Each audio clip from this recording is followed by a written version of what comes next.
Estos días hemos hablado mucho de esa balanza entre la salud y la economía, ¿no? De cuánto cuestan las medidas que se toman para intentar cortar la pandemia en términos económicos. Vamos a intentar poner un poco esos números, ¿no? Con Olivia y con Luis. Sobre todo con Luis. Sobre todo con Luis Garbía, economista y profesor de la Universidad de Comillas, nos va a explicar un poco cuánto cuesta este confinamiento, entre comillas, de Madrid. Vamos a ver las cifras, porque la verdad es que son tremendas. Sí.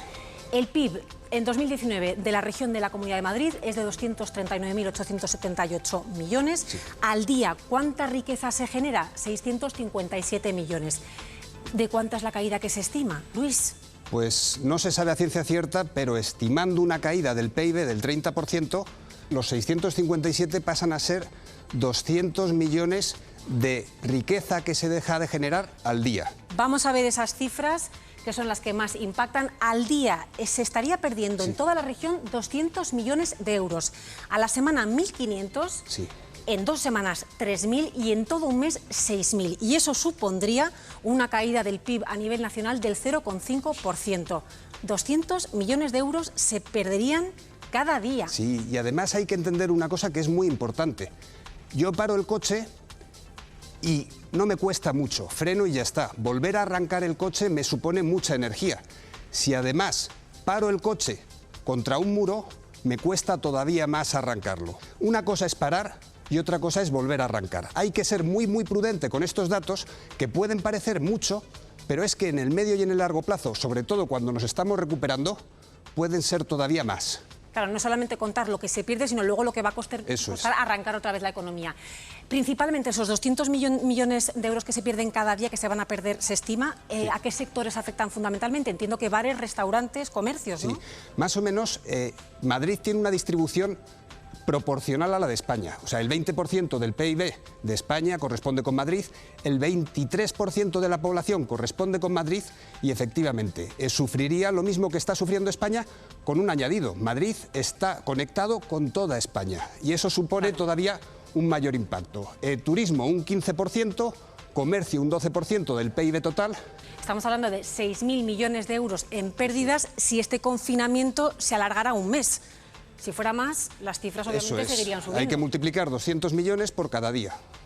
Pues nada, yo me quedo impactadísima. No sé tú, Mónica, porque me parece una barbaridad. Sí. Luis, ven a sentarte con nosotros. Vamos para allá. Gracias. De entrada, gracias por estar aquí. Por Ojo, a vosotros. La primera pregunta es, ¿cómo se calcula ese 30% del PIB? Es decir, ¿has tenido en cuenta, qué se ha tenido en cuenta para decir que cae el 30% del PIB? Si se confina Madrid, ¿en qué términos se confina? Es decir, perdón, que es que las hago todas de golpe. No, encantado. O sea, ¿es confinarlo como lo hicimos en marzo o es el confinamiento perimetral? A ver, aquí hay varios factores que se solapan unos con otros. Es fundamental entender desde el principio que sanidad y economía están totalmente alineados. ¿Qué significa confinar Madrid? Significa, y quiero que signifique, me lo estoy inventando sobre la marcha, pero llevo mucho tiempo pensando en ello, significa seguir trabajando, seguir estudiando, sin botellones, sin ir a los bares y con un poquito de cuidado en el comercio. Si hacemos eso será un confinamiento responsable.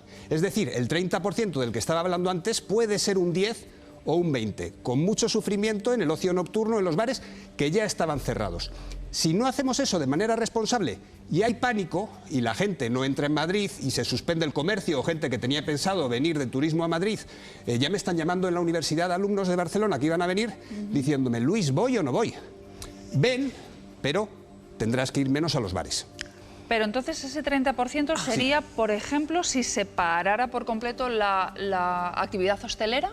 Si paráramos por completo la actividad hostelera y si paráramos por completo el comercio, en lugar de un 30 podríamos estar hablando de un 40 o de un 50%.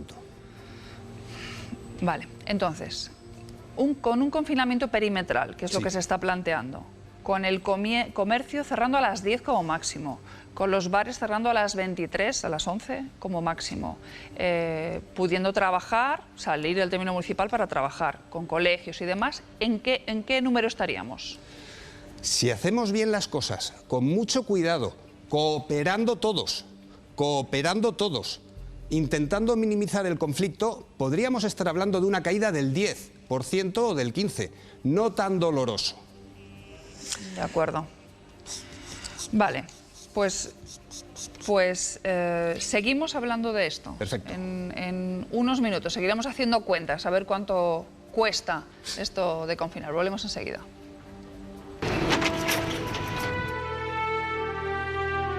Cerrar Madrid cuesta 200 millones al día. 1.500 millones a la semana. Muchos comerciantes y autónomos están al borde del abismo.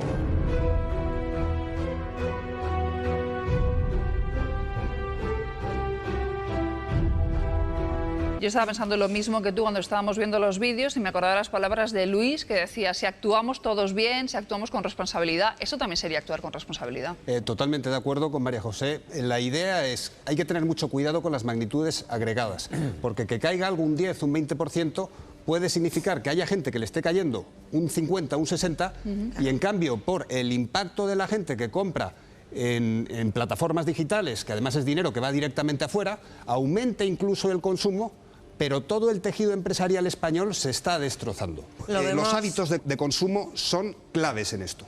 El miedo es una variable fundamental. No pasa nada por ir al pequeño comercio si vamos con seguridad.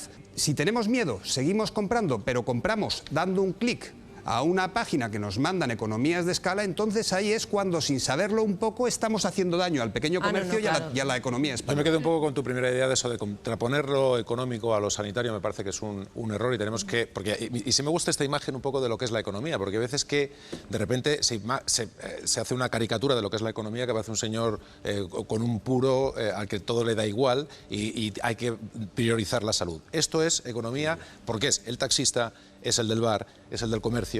Yo quería el comentario de Luis al dato del paro de hoy. Han bajado 26.329 los parados en el mes de septiembre. Es una bajada histórica desde los años 90, lo anunciaba ya la ministra de Trabajo. Es una bajada que nos comentaban los expertos que era un poco engañosa porque las personas en ERTE no están en paro. ¿Cómo lo valoras? Importante, cuidado con el exceso de optimismo en el camino hacia el que vamos. Claro, no. Sigue habiendo 728.000 personas en ERTE. Han bajado los ERTEs en 83.000 personas. Está bien, pero esto es importantísimo. Una carrera de fondo que en la parte económica no ha hecho más que empezar. Esto es una carrera de fondo, 728.000 personas que siguen en ERTE. Es que ahí está la importancia de lo público en todo, en la salud, en la protección social, pero claro, es que eso también es economía. Claro, es decir, no se puede, claro, es que eso cuesta dinero y para tener ese dinero hay que producirlo. El dinero tiene que estar para eso, ¿no? No solo es economía, sino que es precisamente la economía que hay que proteger. Hay que ir justo a proteger a esa gente, que son los que más lo necesitan. Mira, ¿te acuerdas de...? Evidentemente, la crisis sanitaria, la crisis económica, la recuperación, ¿para cuándo?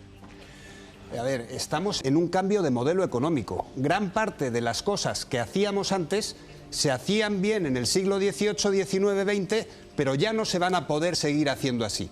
Más que recuperación, porque en el año 2019 ya teníamos un déficit de 30.000 millones de euros. Más que recuperación, de lo que hay que hablar es de transformación y reformas. Transformación del modelo productivo español y del modelo económico. Bueno, a ver si es verdad. A ver si es verdad.